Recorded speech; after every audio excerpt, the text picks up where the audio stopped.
भारत में 2 जून को तेलंगाना स्थापना दिवस मनाया जाता है और इस साल भारत के सबसे युवा राज्य को आंध्र प्रदेश से अलग करके बनाए जाने का 1 दशक पूरा हो गया। तत्कालीन यूपीए सरकार के तहत पृथक तेलंगाना राज्य के लिए आंध्र प्रदेश पुनर्गठन अधिनियम 2014 पारित किया गया था, जिसकी मांग दशकों से उठ रही थी। आइए समझते हैं क्या है तेलंगाना राज्य बनने की पूरी कहानी। इसके लिए हमें हैदराबाद रियासत का इतिहास को जानने की ज़रूरत होगी। दरअसल तेलंगाना का इतिहास जटिल है और स्वतंत्रता से पहले यह हैदराबाद रियासत का हिस्सा था। वर्तमान तेलंगाना में राज्य के दक्षिण और दक्षिण पूर्व तेलुगु भाषी क्षेत्र शामिल थे। हैदराबाद शहर बड़े क्षेत्र के केंद्र में था, लेकिन इसके आसपास के क्षेत्रों के विपरीत यहाँ उर्दू भाषी मुस्लिम अभिजात वर्ग का वर्चस्व था। निजाम उस्मान अली खान द्वारा शासित हैदराबाद भारत की सबसे बड़ी और सबसे समृद्ध रियासतों में से एक थी। 1945 में तेलंगाना में प्रचलित जागीरदारी भूमि राजस्व प्रणाली के खिलाफ कम्युनिस्टों द्वारा समर्थित विद्रोह शुरू हो गया। हालांकि निजाम की प्रतिक्रिया क्रूर थी। उसने विरोध करने वाले किसानों पर रजाकार नामक एक स्थानीय सैन्य टुकड़ी द्वारा दमन किया। अगले कुछ वर्षों में रजाकारों ने तेलंगाना की आबादी पर कई अत्याचार किए और राजनीतिक मामलों में उनका दबदबा बढ़ता गया। 1947 में स्वतंत्रता और विभाजन के बाद हैदराबाद के निजाम भारत में विलय के लिए तैयार नहीं थे, जैसा कि अन्य रियासतों ने किया था। इस बीच कासिम रजवी के नेतृत्व में रजाकारों ने लोगों को आतंकित किया ताकि निजाम को सत्ता से हटाने का कोई प्रयास भी ना करे। हालांकि जैसे ही राज्य में अराजकता बढ़ने लगी, भारत सरकार ने सैन्य हस्तक्षेप किया और सितंबर 1948 में ऑपरेशन पोलो शुरू किया। 1 सप्ताह के भीतर भारत ने हैदराबाद के प्रशासन पर नियंत्रण कर लिया। यद्यपि यह तो सभी अवश्य जानते हैं कि आंध्र प्रदेश से अलग करके तेलंगाना नया राज्य बना, लेकिन क्या आप जानते हैं कि आंध्र प्रदेश राज्य का गठन कैसे हुआ? दरअसल 1950 के दशक में जब तेलंगाना को अलग राज्य बनाने की बात चल रही थी, तब इस क्षेत्र को मद्रास और बाद में आंध्र प्रदेश में मिला दिया गया। तत्कालीन मद्रास राज्य बहुत बड़ा था, जिसमें दक्षिण भारत की सभी प्रमुख भाषाएं बोलने वाले क्षेत्र शामिल थे। 1952 में पोट्टी श्रीरामुलु ने अलग तेलुगु राज्य की मांग को लेकर आमरण अनशन किया।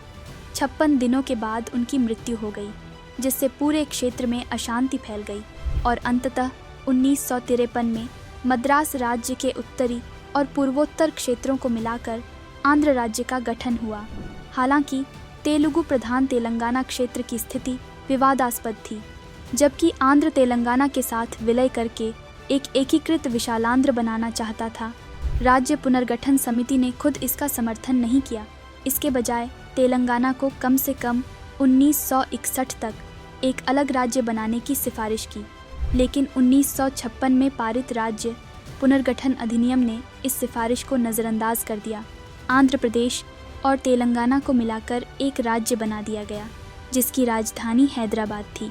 वहीं तेलंगाना के लिए संघर्ष और तेलंगाना राज्य की निर्माण यात्रा भी काफ़ी दिलचस्प रही है। अपितु तेलंगाना को एक अलग इकाई के रूप में मानने की भावना आज़ादी से भी पहले से चली आ रही है। निजाम के शासन के दौरान तेलंगाना क्षेत्र में मुल्की नियम लागू थे। ये ऐसे नियम थे जो यह सुनिश्चित करते थे कि केवल मूल निवासी ही इस क्षेत्र में सरकारी नौकरियां पा सकें। स्वतंत्रता के बाद से तेलंगाना में इन नियमों का सख्ती से पालन करने की मांग को लेकर नियमित रूप से विरोध प्रदर्शन हुए। हालांकि जनवरी 1969 में आंध्र प्रदेश के निर्माण के बाद इस क्षेत्र में अब तक का सबसे व्यापक विरोध प्रदर्शन हुआ। इन्हीं विरोध प्रदर्शनों ने तेलंगाना प्रजा समिति को जन्म दिया, जिसने अलग तेलंगाना राज्य की मांग की। फिर कहीं सितंबर 1973 में तत्कालीन प्रधानमंत्री इंदिरा गांधी ने संविधान में 32वां संशोधन लागू किया, जिसके तहत आंध्र प्रदेश को 6 क्षेत्रों में विभाजित करने की बात कही गई, जिसमें नौकरियों को आरक्षण क्षेत्रों के आधार पर तय किए जाने के प्रावधान थे। नतीजतन मूल मुल्की नियम अधिनियम को निरस्त कर दिया गया और तेलंगाना के लिए आंदोलन कुछ हद तक धीमा पड़ गया। अंततः 2001 में केसीआर ने इसे पुनर्जीवित किया। तेलुगु देशम पार्टी टीडीपी के सदस्य के रूप में उन्होंने इस्तीफा दे दिया। और अपनी खुद की राजनीतिक पार्टी तेलंगाना राष्ट्र समिति (TRS), जिसे अब BRS कहा जाता है, की स्थापना की, जिसका एकमात्र उद्देश्य हैदराबाद को राजधानी बनाकर एक नया तेलंगाना राज्य बनाना था। 29 नवंबर 2009 को KCR ने राज्य के दर्जे की मांग को लेकर आमरण अनशन शुरू कर दिया। फलतः तत्कालीन भारत सरकार ने तेलंगाना राज्य के निर्माण का वादा किया। राज्य की सीमा के विवरण और राजधानी के चयन पर व्यापक चर्चा के बाद लगभग 4.5 साल बाद 2014 में तेलंगाना अस्तित्व में आया।